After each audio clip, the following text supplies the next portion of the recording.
Sudah terlihat? Sudah, Bu. Oke, baik, saya mulai. Yang saya hormati Bapak Ketua Yayasan Bakti Pos Indonesia, Pak Haryanto.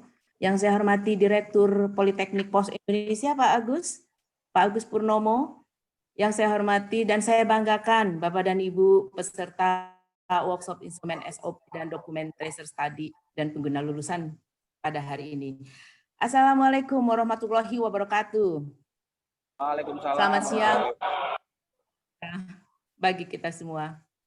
Puji dan syukur marilah kita kehadirat Allah Subhanahu wa taala. Alhamdulillah Bapak dan Ibu, kita masih diberi kesehatan dan alhamdulillah tadi rapid testnya non reaktif semua ya. Syukur alhamdulillah karena kesehatan itu adalah suatu hal yang sangat berharga di masa COVID-19 ini. Dan saya mohon maaf juga ya karena saya nggak bisa hadir Bapak dan Ibu langsung di sana, tetapi saya hanya bisa melalui daring karena kesibukan juga. Jadi saya bisa dua-duanya bisa saya ikuti. Baik Bapak dan Ibu, saya diminta untuk memberikan paparan terkait tracer study dan pengguna lulusan Bapak dan Ibu.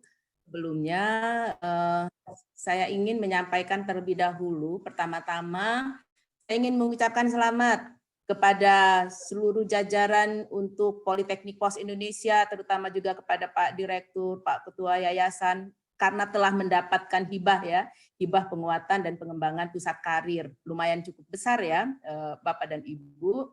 Juga, nah saya juga mengucapkan selamat nih di grup untuk proposal Gerakan Nasional Revolusi Mental ya, Pak Agus ya, selamat loh sudah mendapatkan dari LL4 ini. Wakil kita ada 2, Politeknik Pos dan juga Universitas Majalengka. Wah hebat nih Politeknik Pos nih bisa mendapatkan hibah-hibah ini. Inilah yang kami banggakan ya, yang kami harapkan dari seluruh perguruan tinggi juga yang di LL Dikti wilayah 4. Bapak dan Ibu, sebelumnya juga saya ingin menyampaikan bahwa terkait dengan pusat karir. Pusat karir ini bukan hal yang baru ya bagi kita, karena waktu saya di Belmawa, Bapak dan Ibu, saya pernah menjadi Kasubdit Penyelarasan. Kasubdit Penyelarasan. Dan inilah pertama kalinya kami mengadakan program yaitu hibah pusat karir. Jadi tracer itu merupakan bagian dari pusat karir. Waktu itu sih kami memberikan hibah nggak besar-besar ya Bapak dan Ibu. Waktu itu setahu saya, waktu saya tinggalkan itu masih 50 jutaan lah. Itu hanya untuk memotivasi. Karena kami berharap seluruh perguruan tinggi itu memiliki yang namanya pusat karir. Walaupun bukan namanya khusus harus pusat karir, itu nggak terlalu penting. Tetapi yang penting adalah fungsinya, fungsi dari pusat karir itu. Jadi nggak mesti namanya harus pusat karir, tetapi dia menjalankan fungsi-fungsi dari pusat karir. Misalnya di situ nantinya ada bagaimana meningkatkan kompetensi dari mahasiswanya sehingga nantinya bisa digunakan pada saat lulusan mahasiswa tersebut sudah lulus dan akan bekerja ya di dunia kerja yang seperti itu. Nah kemudian kalau untuk tracer study, kenapa kita pentingkan ini tracer study? Dari dulu memang kita harus perguruan tinggi itu harus melakukan tracer study karena supaya perguruan tinggi itu mengetahui lulusannya. Lulusannya itu apakah lulusannya itu benar-benar terserap enggak sih di dunia kerja? Insya Allah kalau politeknik saya yakin ya, mudah-mudahan kalau inden lah gitu ya, jadi belum lulus sudah dipesan nih kalau untuk politeknik, saya berharap seperti itu. Jadi apakah perguruan tinggi juga harus memperhatikan apakah lulusannya benar-benar bekerja atau tidak gitu. Kemudian kalaupun dia sudah bekerja nantinya lulusan tersebut sudah bekerja, apakah relevan nggak dengan bidang ilmu yang dia miliki? Karena terus terang saja Bapak dan Ibu seperti kita ketahui bahwa banyak ya yang bekerja tapi tidak sesuai dengan bidang ilmunya gitu. Yang penting kerja aja gitu ya. Karena ini sekarang juga sulitnya mencari pekerjaan. Jadi apapun pekerjaan yang penting kerja gitu. Nah, itulah kegunaannya kita tracer lulusan kita. Supaya juga Bapak dan Ibu, ini kalau untuk program studi kita, nih khususnya di perguruan tinggi Bapak dan Ibu ya. Kalau dengan adanya tracer study, Bapak dan Ibu juga bisa mengetahui kira-kira prodi apa nih yang sudah jenuh di pasaran. sudah jenuh ya, sudah ini sehingga kalau sudah jenuh di pasaran itu dia akan menciptakan pengangguran baru gitu. Jadi bagi Bapak dan Ibu, bagi perguruan tinggi bisa mengevaluasi program studinya. Kalau memang program studi itu sudah jenuh, untuk apa lagi program studi itu dibuka? Gitu. Lebih baik kita tutup, kita buka lagi program studi yang memang dibutuhkan oleh masyarakat. Itu kegunaan dari kita melakukan di antara lainnya pada Ibu.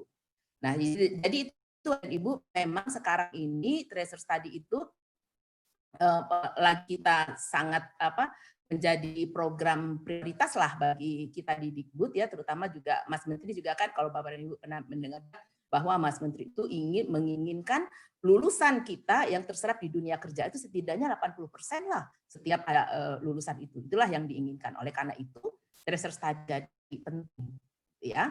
Nah, Bapak dan Ibu, terkait dengan tracer study tidak bisa lepas dari kebijakan yang baru diluncurkan oleh Kemdikbud, yaitu Kampus Merdeka, Merdeka Belajar, Kampus Merdeka. Nah, yang terakhir ini kan di Kampus Merdeka ini ada 4 ya kebijakan, dimulai dengan pembukaan studi baru, sistem akreditasi perguruan tinggi berbadan hukum, dan 3 semester program studi di luar kampusnya. Nah, Bapak dan Ibu, kalau kita lihat ini adalah pokok-pokok kebijakan dari Merdeka Belajar tadi. Untuk pendirian program studi baru ya bagi perguruan tinggi PTN maupun PTS dengan akreditasi A ataupun B itu bisa membuka program studi tanpa meminta izin dari kami, bisa membuka program studi sendiri ya kalau dia memiliki akreditasi A dan B. Tetapi memang cukup juga Bapak dan bisa membuka prodi sendiri, tetapi dia harus bekerja sama dengan organisasi atau QS Top 100 World University ya, itu juga ya, terutama juga dalam hal penyusunan kurikulum ya, untuk mencapai penyusunan kurikulum, penyerapan lapangan kerja ya. Jadi kementerian nanti akan bekerja sama dengan perguruan tinggi. Ini Bapak dan Ibu, kalau kita lihat yang diberi garis merah ini selalu ada tracer study wajib dilakukan setiap tahun. Itu ya dari rekomendasi kebijakan. Begitu juga untuk yang reakreditasi ya, bahwa reakreditasi itu bersifat otomatis dan untuk seluruh peringkat, dan nanti sukarela bagi perguruan tinggi yang akan prodinya sudah siap untuk naik peringkat. Nah, jadi ini Bapak dan Ibu, ini di sini juga Bapak dan Ibu bisa dilihat bahwa tracer study wajib dilakukan setiap tahun, ini juga berlaku untuk kebijakan yang kedua ini. Kemudian kebijakan yang ketiga ini untuk PTN, kebijakan yang keempat ini adalah hak mengambil mata kuliah di luar program studi dan perubahan definisi satuan kredit semester SKS itu. Jadi Bapak dan Ibu pasti sudah tahu lah, apalagi kalau politeknik kan sudah terbiasa ya itu ya, sudah magang di luar kampus itu ya. Kalau waktu revitalisasi, yang saya ingat revitalisasi vokasi waktu itu aja memang sudah ini pembelajarannya 3-2-1 gitu kan, 3 di kampus, kemudian 2 magang, 2 semester magang, kemudian kembali lagi ke kampus seperti itu. Dan ini adalah untuk kebijakan yang mahasiswa ini sukarela ya. Ini bukan kewajiban bagi mahasiswa, ini sukarela. Jadi mahasiswa boleh mengambil 2 semester di luar kampusnya ya, 2 semester atau 1 semester di dalam kampusnya dengan prodi yang berbeda. Nah, ini ya, kemudian juga jam kegiatan itu diganti ya, bukan jam belajar diganti menjadi jam kegiatan seperti itu. Nah, terkait dengan hal ini Bapak dan Ibu, ini kita sudah punya program-program dan ini sudah lama ya, kalau Bapak dan Ibu pernah mendengar yang seperti kredit transfer, program permata itu ya, program permata itu bertukar antar mahasiswanya ke perguruan tinggi lain. Kemudian juga sekarang ada program yang terbaru Bapak dan Ibu, ada program PJJ untuk RPL. Maksud saya RPL untuk daerah 3T, tapi kita bisa menjadi mitranya. Di LL4 juga ini ada sekitar berapa ya? 9 perguruan tinggi yang menjadi perguruan tinggi mitra itu ya, untuk di RPL untuk mahasiswa di daerah 3T. Nah, selanjutnya Bapak dan Ibu, Nah, ini adalah pesan kunci dari Mendikbud ya, Bapak dan Ibu mungkin juga pernah mendengar hal ini ya, dinyatakan bahwa ada kerangka pesan kunci itu ada 3 pilar ya, di pilar pertama ini adalah dosen sebagai penggerak. Jadi dosen itu harus profesional dan inovatif melayani mahasiswa untuk tumbuh dan sukses. Jadi kuncinya adalah di dosen sebagai penggerak. Kemudian perubahan adalah hal yang sulit dan penuh dengan ketidaknyamanan. Jadi kalau kita mau berubah, ya sudah pasti itu banyak tantangan-tantangan untuk kita melakukan perubahan tersebut. Kemudian sekarang ini kita sedang mengkonsolidasi dari kebijakan-kebijakan yang telah dikeluarkan. Nah, ini Bapak dan Ibu terkait dengan Kampus Merdeka tadi, dosen sebagai penggerak, ini kuncinya di sini, bahwa dosen itu memfasilitasi pembelajaran mahasiswanya secara independen. Gunakan bentuk non kuliah ya, jadi seperti magang, KKN, menghadirkan praktisi ya dari industri, dosen dari industri. Nah, bila perlu di RPL-kan. Saya nggak tahu ya, apakah di Poltek Pos ini sudah pernah meng-RPL-kan dosennya, gitu ya? Karena, nah ini waktu saya menjadi Kasubdit Pengakuan Kualifikasi di Belmawa, ini saya salah satu di program RPL. Yang kami prioritaskan pada saat itu adalah RPL untuk vokasi, terutama juga politeknik. Karena di politeknik itu pasti ada dosen dari industri yang mengajar gitu ya di politeknik, tetapi permasalahannya dosen yang mengajar tersebut itu tidak diakui pada saat nantinya akreditasi, itu kan nggak ada tuh dosen itu karena dia misalnya dia tidak S2 gitu ya, seperti itu. Nah, oleh karena itu itulah dosen yang dari industri itu yang bisa RPL-kan untuk menjadi dosen ya yang sudah memiliki S2 ya untuk mengajar di politeknik misalnya. Jadi dosen tersebut bisa dihitung gitu untuk kalau akhirnya nantinya pada saat pengakreditasi kelengkapan dosen itu dosen yang dari industri bisa dihitung. Itulah kegunaannya untuk meng-RPL-kan dosen yang dari industri. Nah, selanjutnya Bapak dan Ibu, ini adalah strategi Kementerian Pendidikan dan Kebudayaan.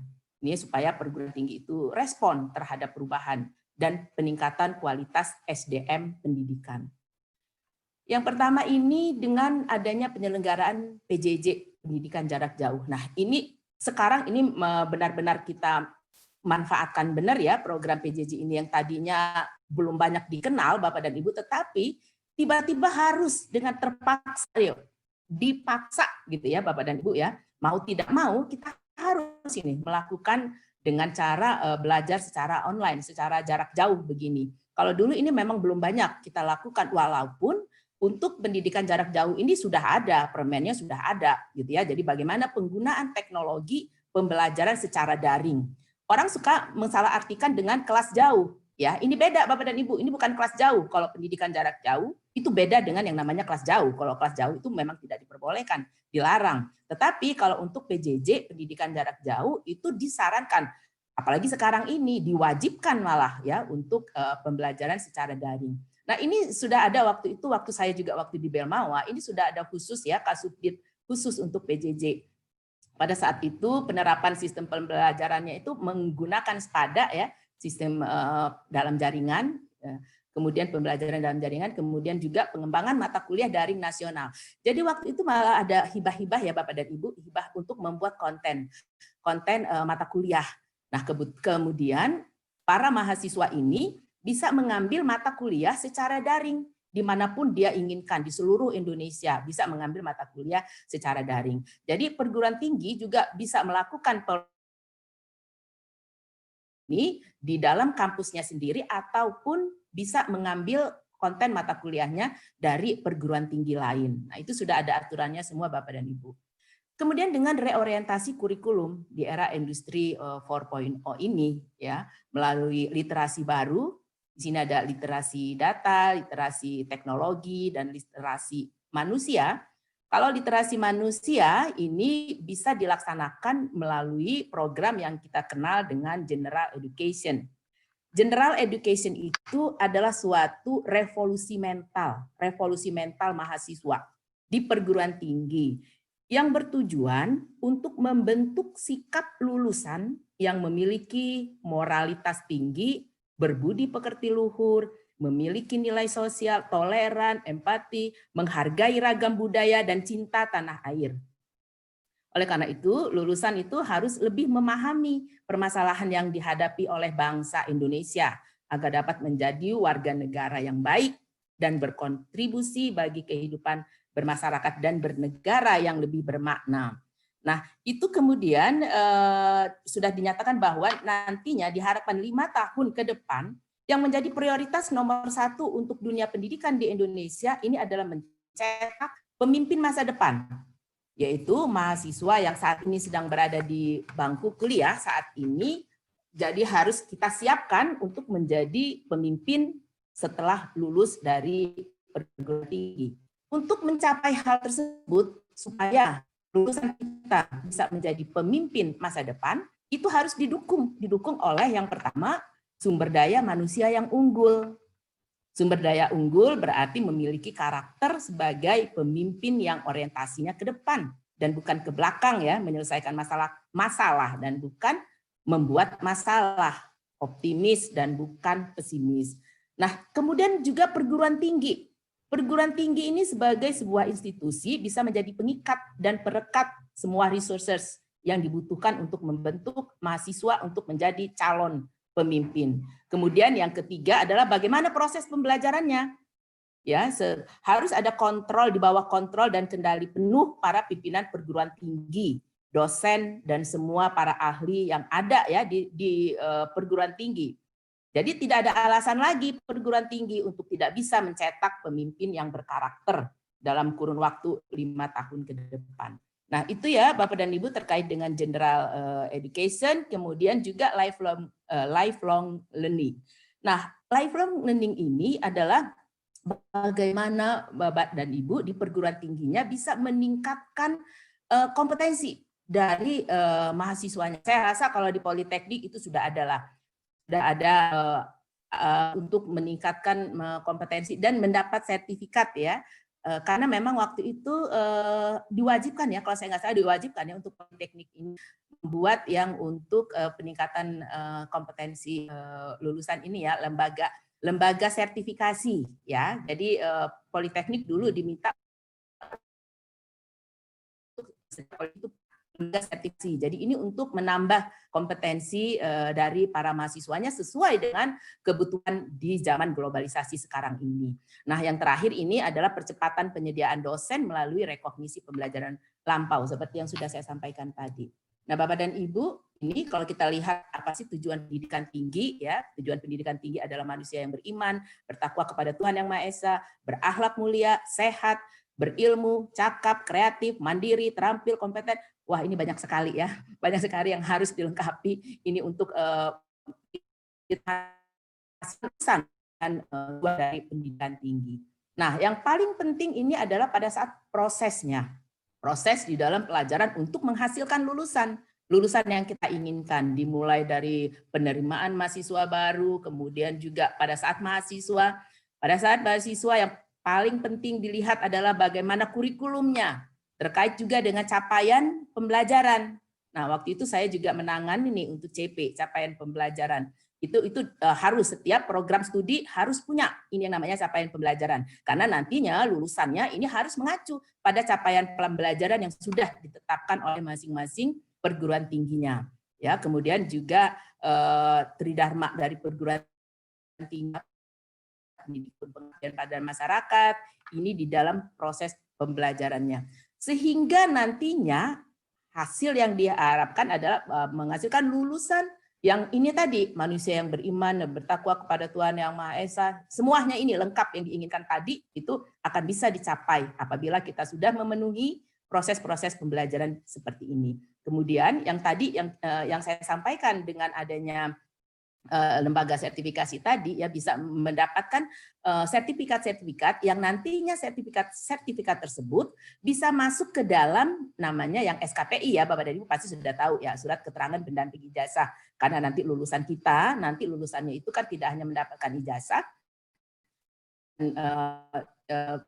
tetapi juga akan mendapatkan SKPI, ya, transkrip ijazah, transkrip dan SKPI ini. Jadi semua sertifikat akan ada di dalam SKPI. Dan juga jangan lupa Bapak dan Ibu ya untuk PIN dan sipilnya, PIN-nya ya, karena akhir Desember ini harus sudah menggunakan penomoran ijazah nasional semuanya. Nah, ini Bapak dan Ibu, tingkah penelusuran alumni. Ini ya kalau Mas Menteri ya selalu berbicara tentang bagaimana nantinya lulusannya apakah terserap di dunia kerja. Jadi nanti ya, yang ini tadi kebijakan yang pertama ya, PTN dan PTS akan diberikan otonomi untuk membuka prodi baru, kemudian reakreditasi. Nah semuanya itu, kedua ini harus ada tracer study-nya. Jadi tracer study harus dilakukan setiap tahun. Perguruan tinggi wajib memastikan hal itu diterapkan. Jadi alhamdulillah ya, saya sangat mengapresiasi sekali dari Poltek Pos ini telah sangat konsen kepada tracer study atau pusat karir yang dimiliki oleh Poltek Pos ini. Selanjutnya Bapak dan Ibu, kalau kita bicara tentang tadi tracer tidak bisa lepas dari indikator kinerja utama ya, IKU Kemendikbud. Ini ada 8 IKU yang akan menjadi landasan transformasi pendidikan tinggi. Yang pertama ini terkait dengan kualitas lulusan. Ini lulusan mendapat pekerjaan yang layak, ya, pekerjaan dengan upah di atas UMR, menjadi wirausaha atau melanjutkan studi. Kemudian mahasiswa mendapat pengalaman di luar kampus, ya, baik secara magang, proyek, mengajar di SET, ya, berwirausaha, ya, itu semua dilakukan untuk tujuan mendapatkan lulusan yang berkualitas. Selanjutnya kalau kita lihat dari kualitas dosen dan pengajar. Di sini ada dosen berkegiatan di luar kampus ya untuk IKU-nya, kemudian praktisi mengajar di dalam kampus. Ini termasuk tadi yang saya sampaikan, merekrut dosen dengan pengalaman industri ya dari dunia industri. Ini harus berarti ya untuk politeknik ya, terutama ini politeknik.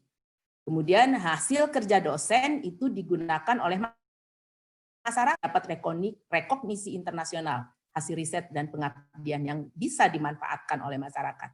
Kemudian terkait dengan kualitas kurikulum, ini ada 3 ya untuk IKU-nya, yaitu program studi bekerja sama dengan mitra kelas dunia. Mudah-mudahan Poltek Pos bisa nih bekerja sama dengan mitra kelas dunia, baik dalam hal penyusunan kurikulum, magang ya. Jadi bisa nanti mahasiswanya nanti bisa dikirim keluar ya Bapak dan Ibu ya, Pak Direktur. Ini bisa nanti untuk mahasiswanya. Karena sudah banyak kok perguruan tinggi yang magang ke luar negeri. Dan juga bagaimana penyerapan lulusan, itu yang saya sampaikan tadi. Itu yang penting dilihat, jadi lulusan itu harus terserap setidaknya 80% lulusan itu bisa terserap di dunia kerja. Kemudian juga kelas yang kolaboratif dan partisipasif, ya. Kemudian juga program studi berstandar internasional. Ini IKU dari Kemendikbud. Nah, Bapak dan Ibu, kalau kita lihat di sini indikator kinerja utama perguruan tinggi ini tadi yang sudah saya sampaikan tadi, meningkatnya kualitas lulusan pendidikan tinggi, ada kesiapan kerja lulusan, ini adalah indikator-indikatornya. Bagaimana persentase lulusan S1 yang berhasil mendapat pekerjaan, melanjutkan studi atau menjadi wirausaha ya. Ini harus diisi di perguruan tinggi karena kita juga dari kami juga di LL Dikti sudah pernah menyampaikan untuk di Simonep ya supaya Bapak dan Ibu dari perguruan tinggi ini mengisi untuk yang terkait dengan tracer study ini. Nah, ini kriteria pekerjaan, mendapatkan pekerjaan dengan masa tunggu kurang dari 6 bulan. Ini selalu berkurang terus ya untuk masa tunggu Bapak dan Ibu karena kita menginginkan masa tunggu itu 0 gitu ya. Jadi mudah-mudahan Poltek bisa nih. Masa tunggu itu 0. Jadi belum lulus lulusannya sudah diilah gitu ya dengan industri ya seperti itu. Dan juga untuk bekerja mudah-mudahan gaji yang didapatkan jangan hanya asal kerja saja, tetapi juga gajinya ini gaji lebih dari 1,2 kali UMR ya kalau untuk di perusahaan swasta di organisasi nirlaba. Jadi kita juga mengharapkan penghasilannya itu supaya untuk melebihi dari UMR gitu ya. Nah, ini selanjutnya adalah untuk yang kualitas tadi mahasiswa di luar kampus. Ini indikator-indikator yang Bapak dan Ibu harus diisi ya nantinya karena ini juga menjadi nanti kita kan ada perjanjian kinerja ya Bapak dan Ibu antara LLDikti dengan perguruan tinggi. Dengan perjanjian kinerja ini Bapak dan Ibu harus memenuhi semua indikator tadi, 8 indikator utama tadi ya. Ini untuk indikator kinerja yang untuk terkait dengan kualitas kurikulum dan pembelajaran, ini indikator yang harus Bapak dan Ibu penuhi di perguruan tinggi. Nah, ini Bapak dan Ibu, kalau kita lihat dari Kemendikbud nomor 754 ini tentang IKU, bahwa lulusan mendapatkan pekerjaan yang layak, ini ya di IKU nomor 1. Nah, ini ya, jadi nanti Bapak dan Ibu, kita diminta untuk mengisi ini, indikator data yang dibutuhkan dalam IKU lulusan yang mendapat pekerjaan yang layak, ini terdiri dari pekerjaan, kemudian studi lanjut, dan kewirausahaan. Hal ini Bapak dan Ibu karena nanti akan dikirim ya ke PDDikti. Ya, ini yang harus Bapak dan Ibu isi ini. Nah, ini background dari tadi, ini adalah pasal 36 Permendikbud ya, bahwa setiap tahun wajib melakukan pendataan atas penyerapan lulusan di dunia kerja. Ini ya, ini yang harus dilakukan oleh perguruan tinggi. Kemudian, nah Bapak dan Ibu, ini saya ambilkan dari aplikasi yang ada di Belmawa. Karena ini secara pusat ya, dari pusat ya Bapak dan Ibu. Belmawa ini, oh iya saya lupa ya, ini sekarang sudah vokasi ya, jadi sudah agak berbeda. Kadang-kadang di Dikti sudah ada, kadang-kadang di vokasi itu belum ada ya. Karena saya pernah tanya ke vokasi, saya tanyakan waktu itu untuk vokasinya waktu itu belum ada sih. Mungkin ini ya. Nah ini jadi saya ambil mungkin kalau memang ini bukan untuk vokasi ya setidaknya sebagai contoh ya Bapak dan Ibu ya, bahwa di Belmawa itu memiliki yang namanya ini aplikasi Tracer Study. Ya. Kemudian kemarin mereka dua hari yang lalu mereka datang ke LLDikti 4 ini untuk mengadakan Vikon ya secara daring untuk sosialisasi atau BIMTEK aplikasi yang terbaru adalah Prima. Ya, ini Bapak dan Ibu Prima ini yang seperti ini. Jadi untuk lebih detailnya saya nggak paham dengan teknis ya. Tetapi ini bisa saya sampaikan seperti ini ya. Ini secara teknisnya dari Prima ini. Jadi kalau untuk ini data untuk mahasiswa atau alumni. Jadi nanti ini untuk yang Prima. Berbeda dengan yang Tracer Study tadi. Ini untuk yang Prima, ini alumni atau mahasiswa itu bisa mengisi untuk CV-nya ya, update biodata, portofolio CV digital ya.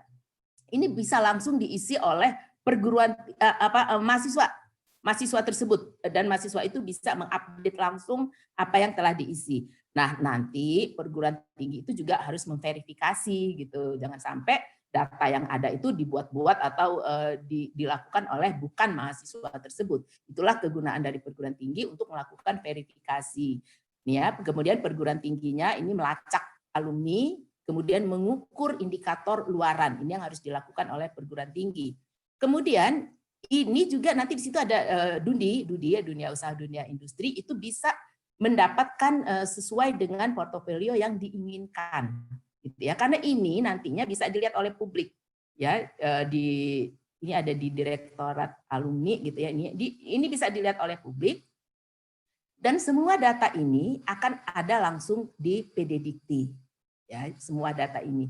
Nah waktu itu juga Bapak dan Ibu saya pernah dulu data yang dari kita dari sisi Dikbud adalah data lulusan kita. Bagaimana semua data tentang mahasiswa, tentang lulusan yang dibutuhkan oleh dunia kerja. Kemudian dari sisi dunia kerja itu mereka juga harus memuat data apa saja sih yang mereka butuhkan, bidang-bidang ilmu apa saja yang mereka butuhkan dari untuk di pengguna ya, sebagai pengguna. Jadi kalau ingin mencari kerja ini mereka bisa menyampaikan apa saja data yang ada di mereka. Sehingga nanti ini bisa match gitu ya, apa yang mereka butuhkan dengan dan kita yang menyampaikan data kita sesuai dengan mahasiswa kita yang ada. Nah, ini saya sampaikan juga ini adalah aplikasi-aplikasi yang ada di Belmawa ini ya. Sebenarnya ini di Belmawa ini dari mulai SPME, SPME, kemudian akreditasi PIN sivil semuanya ini nanti ada di PDDikti semuanya. Jadi jangan sampai saya ingatkan lagi Bapak dan Ibu untuk PIN ya, Mudah-mudahan sepertinya Poltek Pos sudah nih, pasti ini sudah untuk PIN ya. Semua mahasiswanya sudah memiliki PIN ya, karena ini terakhir Desember ini. Kalau tidak memiliki PIN, maka dianggap ijazahnya ilegal gitu ya. Kemudian juga sipil, kalau di sipil ini nanti untuk masyarakat nih, instansi semuanya siapa yang ingin mengetahui tentang keabsahan ijazah tersebut bisa membuka di sipil. Jadi nanti akan langsung ada data terkait lulusan tersebut. Saya rasa itu saja Bapak dan Ibu yang bisa saya sampaikan. Terima kasih atas Bapak dan Ibu. Terima kasih sudah memperhatikan, sudah mengikuti paparan dari saya. Semoga bermanfaat ya bagi Bapak dan Ibu, terutama ini untuk Poltek Pos ini, terutama untuk yang tracer study ini. Bagaimana pengembangan pusat karir terutama ya. Pusat karir ini bagus sekali kalau Bapak dan Ibu di Poltek Pos ini ya, saya rasa sudah ya memiliki pusat karir tadi seperti disampaikan oleh Pak Agus ya, sepertinya sudah berfungsi ya pusat karirnya itu, sudah ada orang-orang organisasinya juga sudah ada gitu di dalamnya, dan mudah-mudahan untuk selanjutnya bisa menerima hibah yang lebih besar lagi nih dari yang sekarang ini. Saya rasa itu saja. Terima kasih atas perhatian Bapak dan Ibu. Wabillahi taufiq wal hidayah. Wassalamualaikum warahmatullahi wabarakatuh.